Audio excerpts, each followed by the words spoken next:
ഇന്ന് നമുക്ക് നല്ല കുട്ടനാടൻ താറാവ് റോസ്റ്റ്, അതായത് നമ്മുടെ ഏറ്റവും പ്രിയപ്പെട്ട ഡക്ക് റോസ്റ്റ് എങ്ങനെയാണ് വെക്കുന്നതെന്ന് നോക്കാം. അത് വളരെ ഈസി ആയിട്ടാണ് നമ്മൾ പെട്ടെന്ന് വെക്കുന്ന രീതിയാണ് ഇവിടെ കാണിക്കുന്നത്. ഇവിടെ കുക്കറിൽ നമ്മൾ 2-3 സ്പൂൺ വെളിച്ചെണ്ണ ഒഴിച്ച് അതിലേക്ക് 1 സ്പൂൺ പെരിഞ്ജീരകമിട്ട് മൂപ്പിക്കുക. അതിനുശേഷം ഇഞ്ചി പട്ടത്തിലരിഞ്ഞത് അതിലേക്ക് ഇട്ട് കൊടുക്കുക. അതൊരു 2 സ്പൂണോളം ഇട്ട് കൊടുക്കുക. അതിനുശേഷം പച്ചമുളക്, വെളുത്തുള്ളി,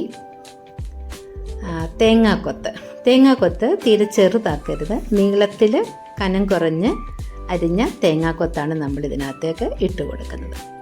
അപ്പം അതും ഇട്ട് നന്നായിട്ടൊന്ന് മൂപ്പിക്കുക. കറിവേപ്പിലയും ആവശ്യത്തിന് ചേർത്ത് നന്നായി മൂപ്പിക്കുക.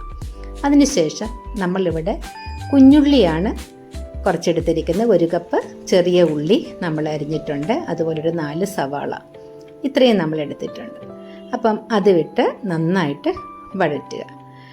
അത് ഒന്ന് ഇളക്കി കൊടുത്തതിന് ശേഷം അതിലേക്ക് നമുക്ക് ആവശ്യത്തിന് ഉപ്പ് ചേർത്ത് കൊടുക്കാം.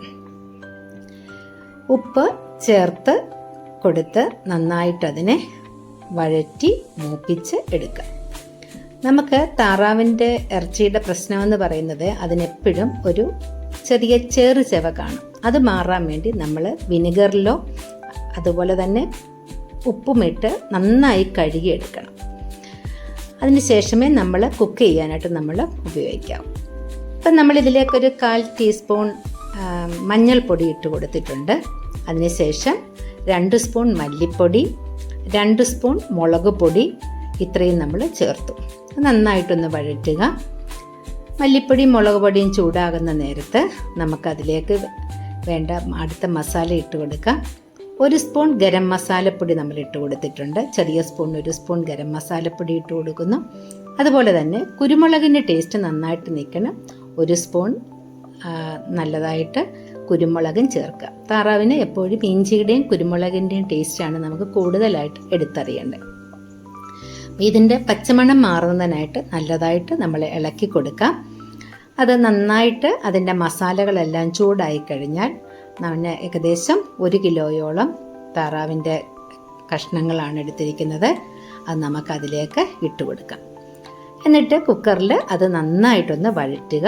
നല്ലതുപോലെ ചൂടായി ഈ മസാലയെല്ലാം അതിലേക്ക് കഷ്ണത്തിലേക്ക് ഒരു പിടിക്കുന്ന നേരം വരെ അത് നന്നായിട്ട് ഇളക്കി കൊടുത്തുകൊണ്ടേ ഇരിക്കുക. അപ്പം നമുക്കത് കാണാം. അതിനകത്തൊന്ന് കുറേശ്ശെ നമുക്കതിനകത്ത് വെള്ളം താറാവിൽ നിന്ന് ഇറങ്ങി വരും. നമ്മൾ അഡീഷണൽ വെള്ളം ഒന്നും ചേർക്കേണ്ട കാര്യമില്ല. മസാല നല്ലതായിട്ട് കഷ്ണങ്ങളിൽ പറ്റി കുറച്ച് വെള്ളം ഊറി വരുന്നത് വരെ അതിനെ നന്നായിട്ട് ഇളക്കിയെടുക്കാം. അപ്പം ഞാൻ നേരത്തെ പറഞ്ഞു വിനാഗിരിയിലോ ഉപ്പുവെള്ളത്തിലോ ഇട്ട് കഴുകിയെടുക്കുന്നത് കൊണ്ട് നമുക്കതിലൊരു ശകലം പോലും ടേസ്റ്റ് വ്യത്യാസം നമുക്ക് ഫീൽ ചെയ്തു. സാധാരണ നമ്മൾ പുറത്തുനിന്ന് കഴിക്കുമ്പോൾ നമുക്ക് എപ്പോഴും അതിനൊരു ചെവ താറാവിനും കാണും. അത് ഇല്ലാതിരിക്കാൻ ഇങ്ങനെ രീതിയിൽ കഴുകി അതിൻ്റെ വെള്ളം ഊറ്റിക്കളഞ്ഞ് എടുത്താൽ മതി. അപ്പോൾ ഇത് നന്നായിട്ട് മസാല ഇട്ട് പുരട്ടി നന്നായിട്ട് കഴിഞ്ഞാൽ അതിനെ കുക്കറിൽ വെച്ച് അടച്ച് ഒരു 2-3 വിസിൽ അടിക്കുക. അപ്പം അപ്പോഴത്തേക്ക് ആ കഷ്ണം ഏകദേശം വെന്ത് കാണും.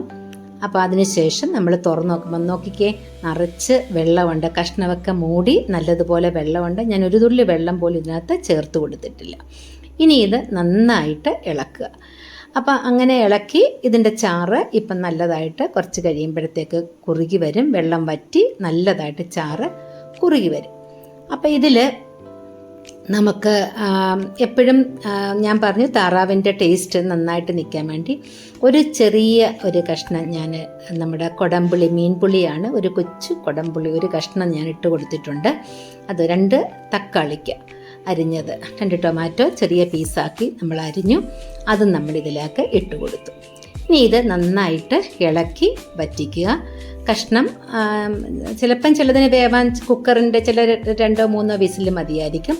ഏതായാലും 2 വിസിലോ അല്ല 3 വിസിലോ അടിച്ച് കഴിയുമ്പോൾ നോക്കണം. അതിനുശേഷം വെന്തില്ലെങ്കിൽ മാത്രം പിന്നീട് അടിച്ചാൽ മതി. കുക്കറിലൊന്നുകൂടി ഇട്ട് ഇപ്പോൾ ഇതിനെ നല്ലതായിട്ട് എണ്ണയൊക്കെ തെളിഞ്ഞ് നല്ല കുറുകിയ ചാറായിട്ട് വന്നിട്ടുണ്ട്. ഇനി ഇതിലേക്ക് നമുക്ക് ആവശ്യത്തിന് പിന്നെ കറിവേപ്പിലയും അതുപോലെ മല്ലിയിലയും ചേർത്ത് കൊടുത്ത് വളരെ രുചികരമായ താറാവ് റോസ്റ്റ് നമുക്ക് ഉണ്ടാക്കിയെടുക്കാം. ഇത് നമ്മളിങ്ങനെ കുക്കറിൽ ഒറ്റയടിക്ക് വെക്കുമ്പോൾ വളരെ ഈസിയാണ്.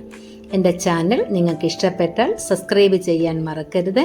അതുപോലെ കമൻറ്റുകളും പാസ്സാക്കുക.